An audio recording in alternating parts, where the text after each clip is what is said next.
नमो पार्वती नमः। नमस्कार दोस्तों, हमारे चैनल में आपका हार्दिक स्वागत है। आज इस वीडियो में आप सुनेंगे हरतालिका तीज व्रत की कथा। इस व्रत की कथा भगवान शिव ने पार्वती जी को उनके पूर्व जन्म का स्मरण कराने के उद्देश्य से इसी प्रकार कही थी।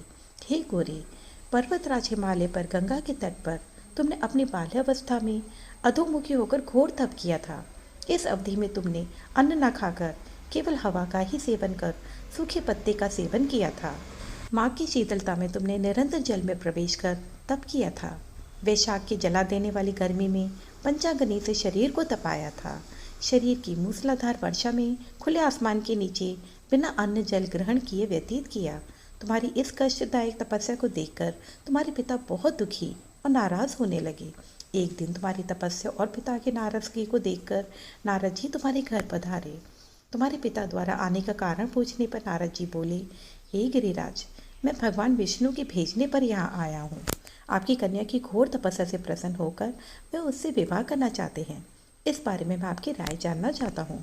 नारद जी की बात सुनकर पर्वतराज अति प्रसन्नता के साथ बोले श्रीमान, यदि स्वयं विष्णु जी मेरी कन्या का वरण करना चाहते हैं तो मुझे क्या आपत्ति हो सकती है। वे तो साक्षात ब्रह्म है। यह तो हर पिता की इच्छा होती है कि उसकी पुत्री सुख संपदा से युक्त पति के घर की लक्ष्मी बने। नारद जी तुम्हारे पिता की स्वीकृति पाकर विष्णु जी के पास गए और उन्हें विवाह तय होने का समाचार सुनाया। परंतु जब तुमने इस विवाह के बारे में पता चला तो तुम्हारे दुख का ठिकाना ना रहा।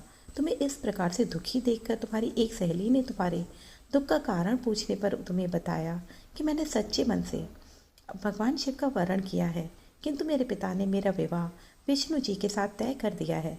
मैं विचित्र धर्म संकट में हूँ। अब मेरे पास प्राण त्यागने के अलावा कोई और उपाय नहीं बचा। तुम्हारी सखी बहुत ही समझदार थी। उसने कहा, प्राण छोड़ने का यहाँ कारण ही क्या है। संकट के समय धैर्य से काम लेना चाहिए। नारी के जीवन की सार्थकता इसी में है। जिसे पति के रूप में एक बार वरण कर लिया तो जीवन पर्यंत उसी से निर्वाह करे। सच्ची आस्था और एक निष्ठा के समक्ष जो भगवान भी असहाय हैं। मैं तुम्हें घनघोर वन में ले चलती हूँ, जो साधा थल भी है और जहाँ तुम्हारे पिता तुम्हें खोज भी नहीं पाएंगे। मुझे पूर्ण विश्वास है कि ईश्वर अवश्य ही तुम्हारी सहायता करेंगे। तुमने ऐसा ही किया।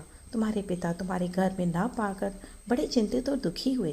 वे सोचने लगे कि मैंने तो विष्णु जी से अपनी पुत्री का विवाह तय कर दिया है। यदि भगवान विष्णु बारात लेकर आ गए और कन्या घर पर नहीं मिली तो बहुत अपमान होगा। ऐसा विचार कर पर्वतराज ने चारों ओर तुम्हारी खोज शुरू करवा दी। इधर तुम्हारी खोज होती रही, उधर तुम अपनी सहेली के साथ नदी के तट पर एक गुफा में मेरी आराधना में लीन रहने लगी। भाद्रपद तृतीय शुक्ल को हस्त नक्षत्र था। उस दिन तुमने रेत के शिवलिंग का निर्माण किया। रात भर मेरी स्तुति में गीत गाकर जागरण किया। तुम्हारी इस कठोर तपस्या के प्रभाव से मेरा आसन हिल उठा और मैं शीघ्र ही तुम्हारे पास पहुंचा और तुमसे वर मांगने को कहा। तब तो अपनी तपस्या से फलीभूत मुझे अपने समक्ष पाकर तुमने कहा, मैं आपको सच्चे मन से पति के रूप में वरण कर चुकी हूँ। यदि आप सचमुच मेरी तपस्या से प्रसन्न होकर यहाँ पधारे हैं तो मुझे अपनी अर्धांगिनी के रूप में स्वीकार कर लीजिए। तब तथास्तु कहकर मैं कैलाश पर्वत पर लौट गया। प्रातः होते ही तुमने पूजा की समस्त सामग्री नदी में प्रवाहित करके अपनी सखी सहित व्रत का वरण किया। उस समय गिरिराज अपने बंधु बांधवों के साथ तुम्हें खोजते हुए वहाँ पहुँचे। तुम्हारी दशा देखकर अत्यंत दुखी हुए और तुम्हारी इस कठोर तपस्या का कारण पूछा। तब तुमने कहा, पिताजी, मैंने अपने जीवन का अधिकांश वक्त कठोर तपस्या में बिताया है। मेरी इस तपस्या का केवल उद्देश्य महादेव जी को पति के रूप में प्राप्त करना था। आज मैं अपनी तपस्या की कसौटी पर खरी उतर चुकी हूँ, क्योंकि आप मेरा विवाह विष्णु जी से करने का निश्चय कर चुके हैं। इसलिए मैं अपने आराध्य की तलाश में घर से चली गई। अब मैं आपके साथ घर इसी शर्त पर चलूंगी कि आप मेरा विवाह महादेव जी के साथ करेंगे। पर्वतराज ने तुम्हारी इच्छा स्वीकार कर ली और तुम्हें घर वापस ले आए। कुछ समय बाद उन्होंने पूरे विधि विधान के साथ हमारा विवाह किया।